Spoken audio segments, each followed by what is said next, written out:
Hari ini kita akan membahas tentang psikologi tentang teknik interogasi. Apakah Anda pernah penasaran bagaimana cara polisi atau penyidik menggali informasi dari tersangka atau saksi? Apakah Anda pernah mendengar tentang teknik interogasi yang melibatkan kekerasan, ancaman, atau manipulasi? Apakah Anda tahu bahwa ada juga teknik interogasi yang lebih berdasarkan pada ilmu psikologi dan etika?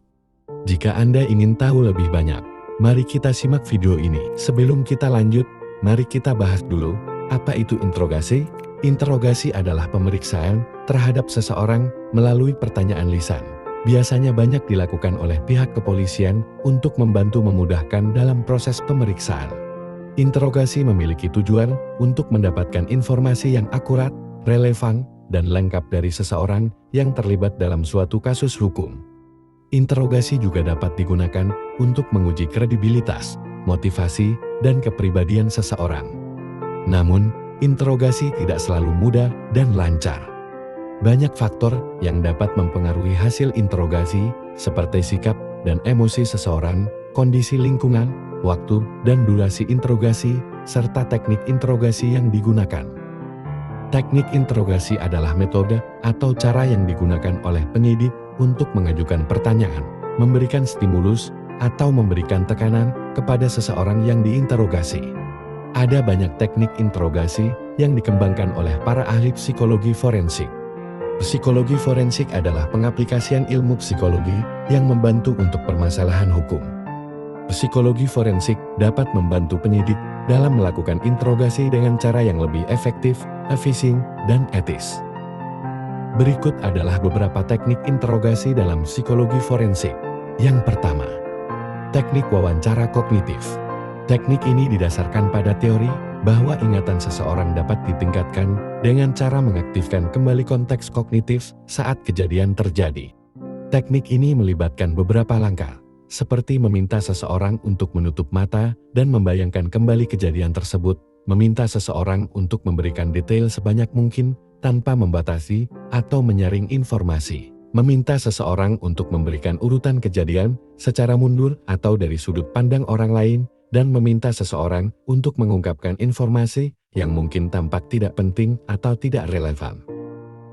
Yang kedua, teknik interogasi secara langsung. Teknik ini merupakan teknik yang paling umum dan sederhana dalam melakukan interogasi. Teknik ini melibatkan pertanyaan-pertanyaan yang langsung berkaitan dengan fakta-fakta kasus yang sedang diselidiki. Teknik ini dapat digunakan untuk mengkonfirmasi atau menyangkal informasi yang sudah ada, atau untuk mendapatkan informasi baru yang belum diketahui. Teknik ini juga dapat digunakan untuk menguji konsistensi dan logika keterangan seseorang. Yang ketiga, pendekatan tipologi phishing atau kepribadian. Teknik ini didasarkan pada teori bahwa ada hubungan antara ciri-ciri phishing atau kepribadian seseorang dengan perilaku atau motivasinya. Teknik ini melibatkan pengamatan dan analisis terhadap ciri-ciri phishing atau kepribadian seseorang, seperti bentuk wajah, warna mata, postur tubuh, gaya bicara, ekspresi wajah, gerak tubuh, dan lain. Teknik ini dapat membantu penyidik dalam menentukan strategi interogasi yang sesuai dengan tips seseorang, misalnya dengan menggunakan pujian, ancaman, humor, empati, dan lain. Yang keempat, sleep deprivation atau teknik kurang tidur. Teknik ini didasarkan pada teori bahwa kurang tidur dapat mempengaruhi fungsi kognitif dan emosional seseorang. Teknik ini melibatkan penundaan atau pengurangan waktu tidur seseorang yang diinterogasi, sehingga ia menjadi lelah, mengantuk, bingung, mudah tersinggung, atau mudah terpengaruh. Teknik ini dapat digunakan untuk mengurangi kemampuan seseorang untuk berpikir kritis, berbohong, atau menolak kerjasama. Yang kelima, teknik RAID.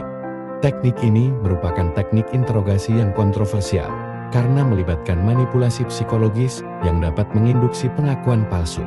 Teknik ini melibatkan dua tahap, yaitu tahap wawancara perilaku dan tahap interogasi. Tahap wawancara perilaku adalah tahap di mana penyidik mengamati perilaku nonverbal seseorang untuk menentukan apakah ia bersalah atau tidak, misalnya dengan melihat kontak mata, gerakan tangan, keringat. Tahap interogasi adalah tahap di mana penyidik memberikan tekanan psikologis kepada seseorang yang dianggap bersalah, misalnya dengan menuduhnya secara langsung, menawarkan alasan atau pembenaran untuk perbuatannya, mengurangi rasa bersalahnya, atau menjanjikan manfaat jika ia mengaku. Teknik ini dapat digunakan untuk memecah pertahanan seseorang dan membuatnya mengaku. Itulah beberapa teknik interogasi dalam psikologi forensik. Tentu saja, ada banyak teknik interogasi lain yang tidak bisa saya sebutkan semua di sini.